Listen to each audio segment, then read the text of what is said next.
So now we are in our Jupyter notebook. So we will focus on creating a data frame from a dictionary, right? So dictionary is a collection of key and value, and from there we will try and create it. So as we remember, for creating a data frame we have to import pandas first. Import. Now remember, it has to be installed on your system, then only the import statement will work, else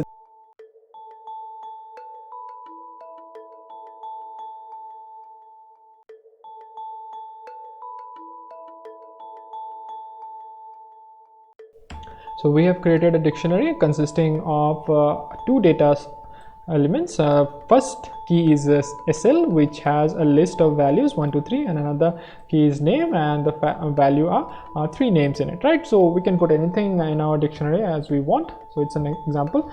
Now let us create the data frame. Again, DF stands for data frame. It's an identifier. We can name anything we want following the valid identifier rules. Now we have to refer to PD, and then we will use the data frame. Now we do remember that the data frame is a function, and D and F should be capital. Now in it we'll put the data argument, and we will assign it to be equal to DC, right? And we'll print it. Print DF. Now let us execute it. So as we can see, it has actually created a data frame object for us. Now as it's a dictionary, now dictionary usually have keys and values, so because those keys are used as a column name, so SL was the first key and it has been used to name the column 1 and then column 2, right? Now we can change this behavior. If you want some other value, we can do that, right? But we can see, as we have not provided any values, any labels for our row name, so that's why we don't have anything. It is starting by default from 0 1 2 3, but we can change this behavior. We can write index is equal to, again we have to provide a list. Now as we have 3 rows in it, so I'll provide name for 3, so R1 comma R2 and finally row 3, right? And now if we execute it again, so as usual we can see that the behavior has changed. So R1, R2 and R3. This is how we can create a data frame from a dictionary object. Now dictionary can be big and larger, and it really doesn't matter, right, the size of the dictionary. So this was about creating. Now the next thing that we are going to use is creating a data frame object from an ND array. Now ND array or numpy array belongs to the numpy library, so we have to import numpy first. Import numpy. Again numpy has to be installed on our system, so import numpy as np. Again np is a convention, we use it. So now let us create a 2D array from our numpy, right? So I'll name it like arr, which is equal to np dot array. We'll create an array. Now we will use a 2-dimensional list because we are going to create a 2-dimensional array. So 2 3 4, right? And again we will put 5 6 7 and 8, right?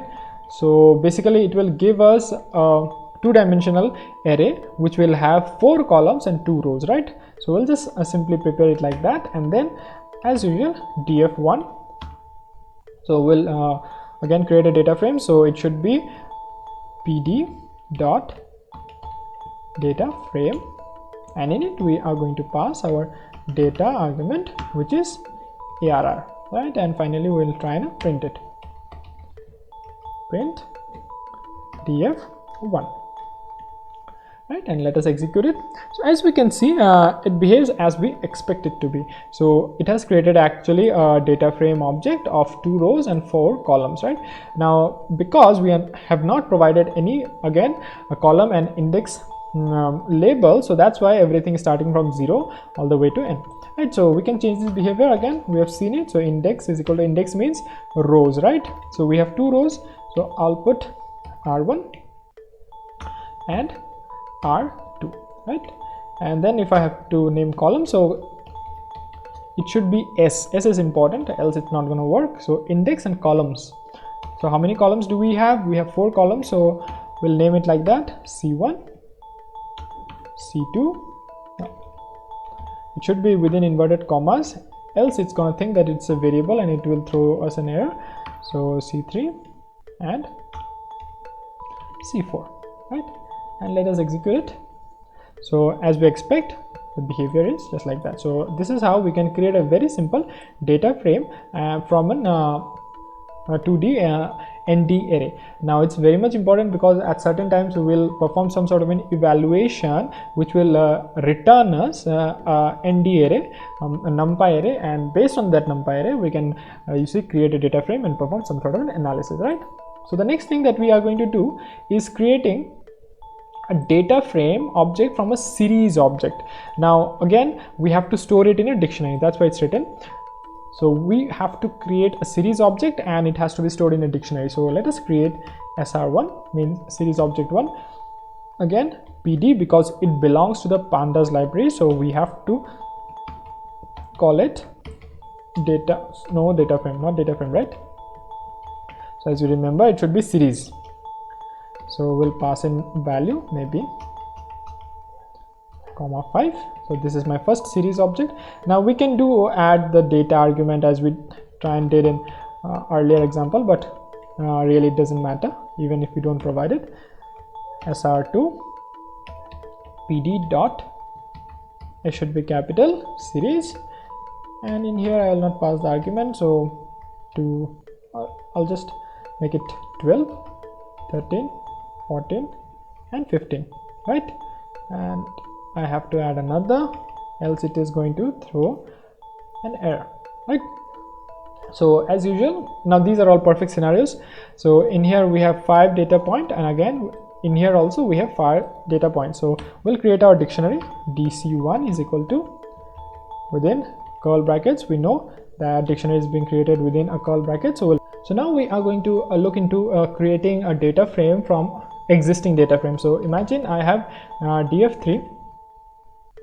So imagine I want to create a new data frame. So df3 is equal to, from an existing data frame, maybe I want to create it from df1. So what we are going to do, pd dot data frame, and within that we are going to pass the data argument, and in this type it will be a data frame itself. So I'll put df1, right? And if we run it, it will work, and then we will print our df3 so as to get hold of it. Sorry, I've made a mistake because df2 doesn't work, so I'll make it df3 because that is the data frame that we have actually created. And again, it should not be within inverted comma. It's not gonna work because it's not a string. So if we run it, so as we can see from this particular data frame, which was df1, we have created another data frame that is df3, right? So now because again remember, because it's data frame, it's not a string, so we will actually pass it without inverted comma. Inverted commas are only used for string, right?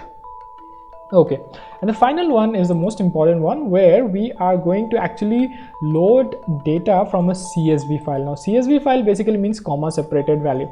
Now let me show you. So in my root directory I have a data.csv, comma separated value. Now if I open it, we can see we have a bit of data in here, and every piece of data is being separated via commas, right? So comma is our delimiter in here. So most of the cases when we actually work in real life using some sort of spreadsheet application, the data can be obtained in a comma separated value, and based on that large data we actually perform some sort of an analysis, and we don't basically create simple small data frames like that, and it's of no use, right? So let us try and import the data. So how do we do that? So maybe df4, I'll create new data, and it is easy. So we are going to write pd.read underscore csv, right? Okay, so at certain times you have to keep track of the documentation, right? So a read csv function, in the read csv function will just directly provide the URL of our file, and it's gonna work, right? So here we have our data frame. Now the default row names, column names are being used, but we know we can change it once the data frame has been created. We can change it, right? So this was all about creating data frames. Now the next thing is about attributes. Now attributes are certain features that are associated with a data frame that can be obtained, right? So here we have certain attributes that using which we can get some sort of an information from our data frame object. The first one is index, so it returns an index label of the data frame in an array object. So we can just check it. Let us try for index. Let's see what happens. So here I have a data frame df. So if we try and print it, so we'll try and print df4 dot index, right? It's not a function, so that's why we don't need parentheses. We'll just simply execute it. So as we can see, it says that where my range is starting and where it is stopping, and what are the step counts, just like a for loop, right? Just like any list or tuple, similar kind of a behavior. So obviously our index labels are starting from 0 and going all the way to 5 minus 1, because we do know that stop index is never reached. So 5 minus 1 is 4 and the step is 1, right? So even if we want, we can check out the d type. Again, it's a heterogeneous data, d type. So as it's a heterogeneous data, so that's why it's not going to give you the d type, so we'll not look into it. So if I want to see the size, it's gonna give me 15. Why? Because a total of 15 elements are there, 5 rows and 3 columns, a total of 15 data points are here. And we can also look into shape, right? And again it gives you that okay, it has 5 rows and 3 columns. So 5 rows and 3 columns. So using these attributes, we can get some sort of an information. So go through the blog post, right? Go through the blog post and try it by yourself, and I hope it will make sense, right?